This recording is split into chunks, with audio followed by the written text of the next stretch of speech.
So my name is David Miller. I live in Boulder. You're very welcome.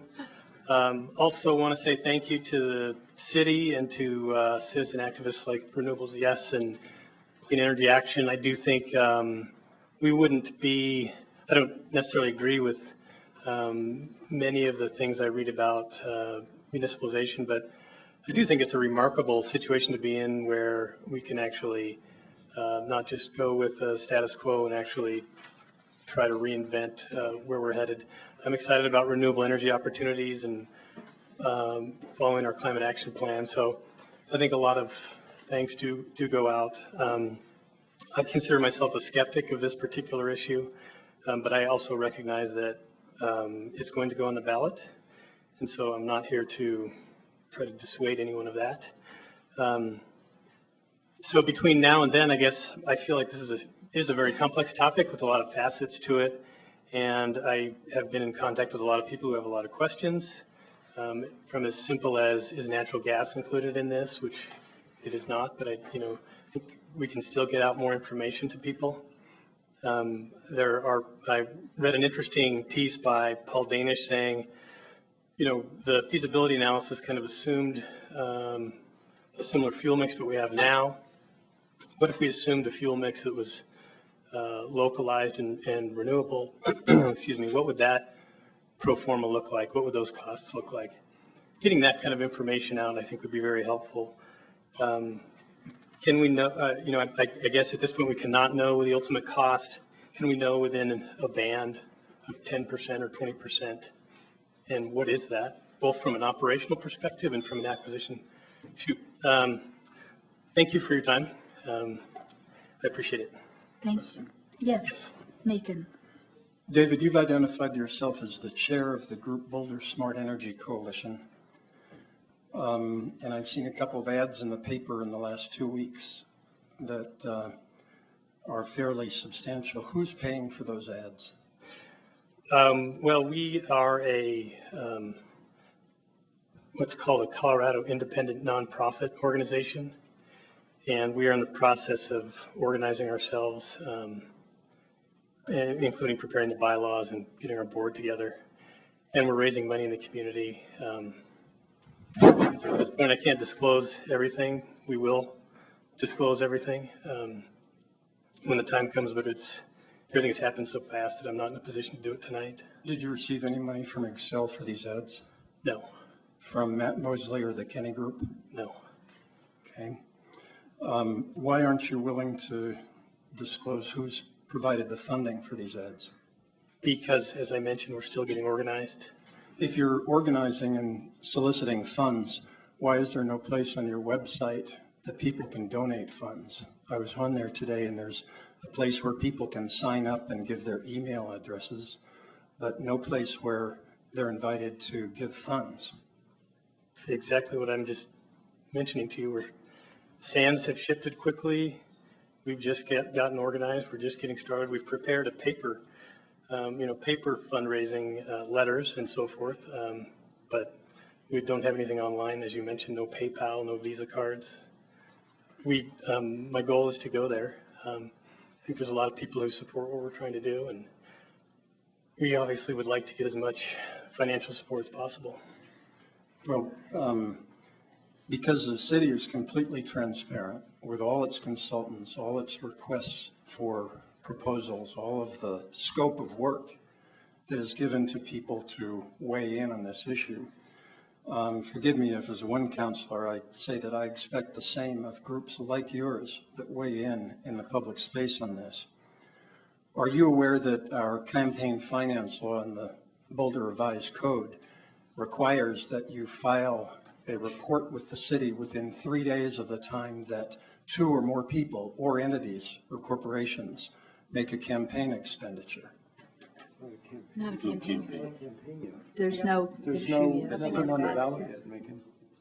Are you aware? To answer your question, I think yesterday read the Boulder Revised Code, which my understanding is if a nonprofit such as ours gets involved in a campaign and spends money we would have to become, and forgive me if I get some of this wrong, we would have to become what's called an issue committee.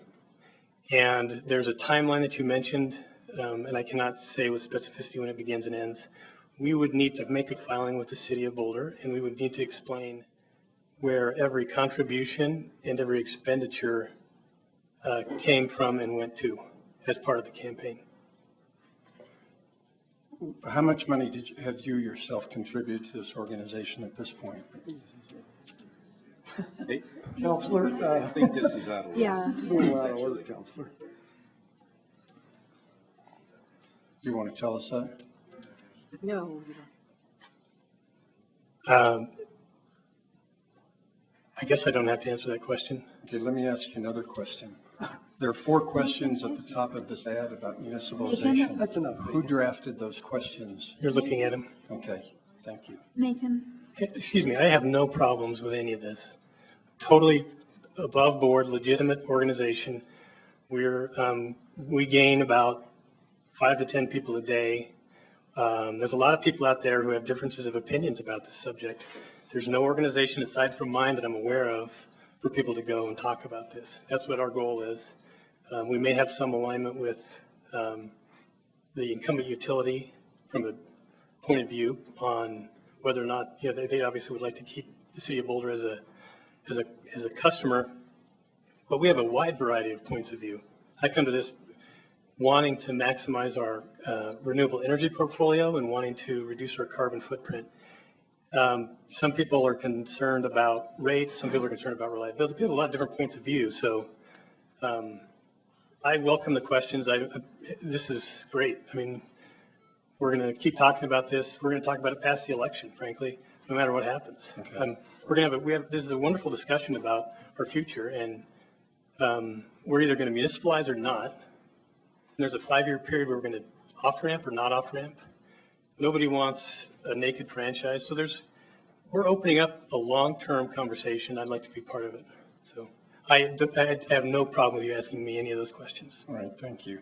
You mentioned that you have an alignment with the incumbent utility. Are you doing business with the incumbent utility in your? What I meant by that was we could have 10, just pick a number, we could have 10 people who are interested in our organization.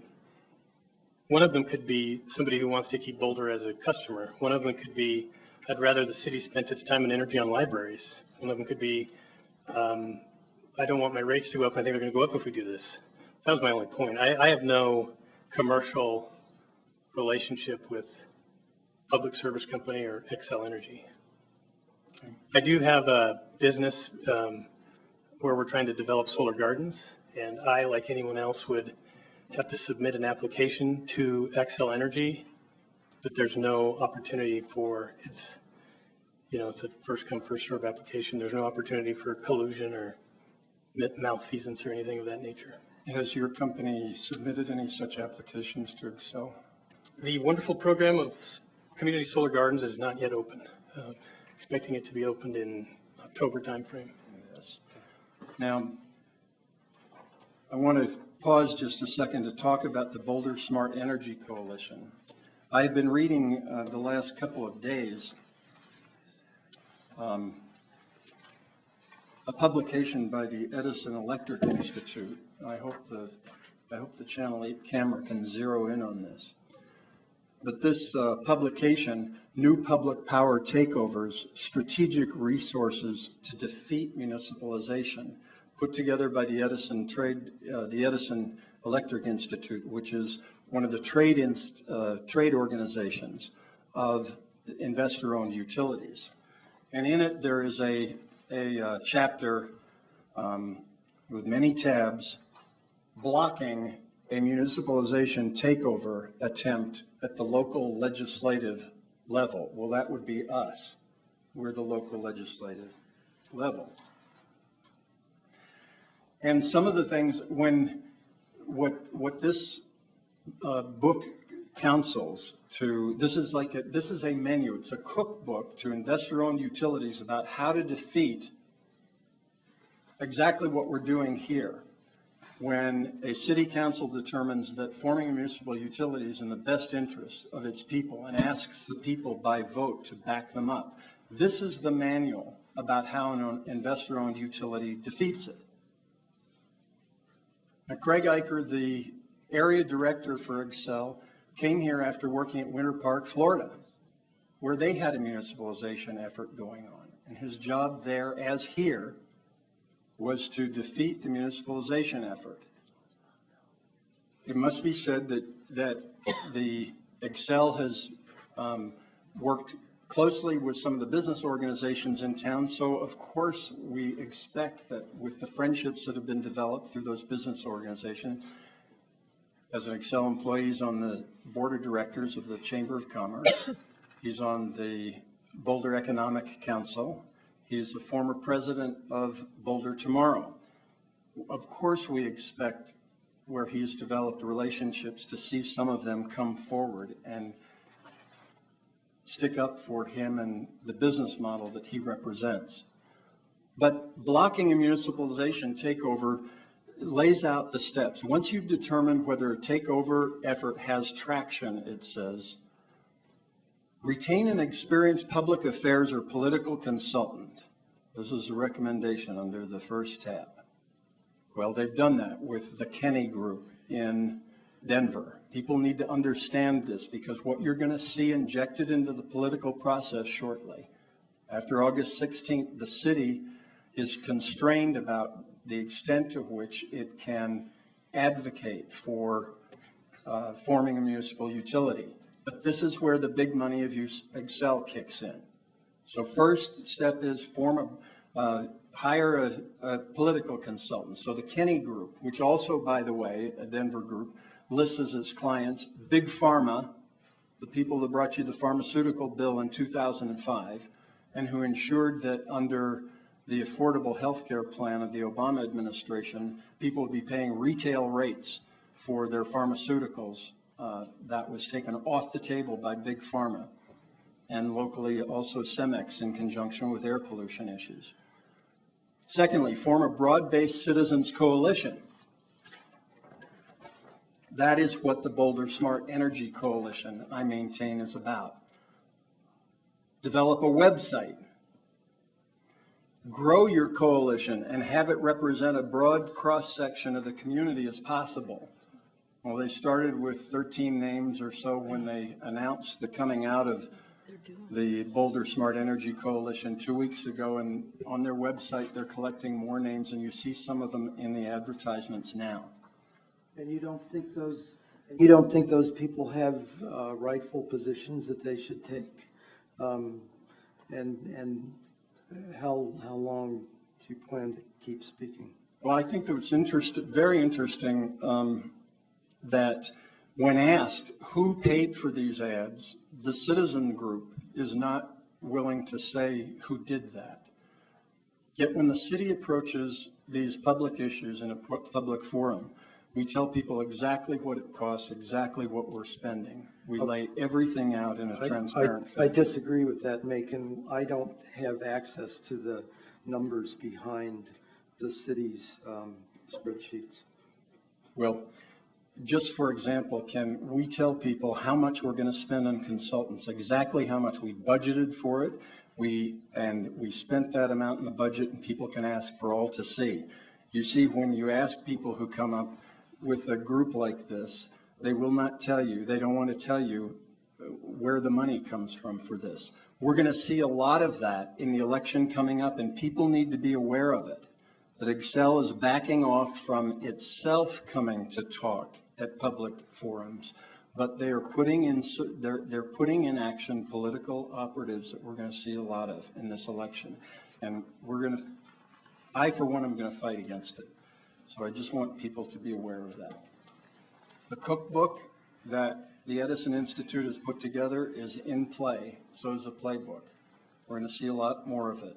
But I think our people are smart in Boulder and that they will see through it. And we have provided through city materials enough material that an insight, an analysis that our citizens can track us and get as deeply into this issue as they want. Thank you, Macon.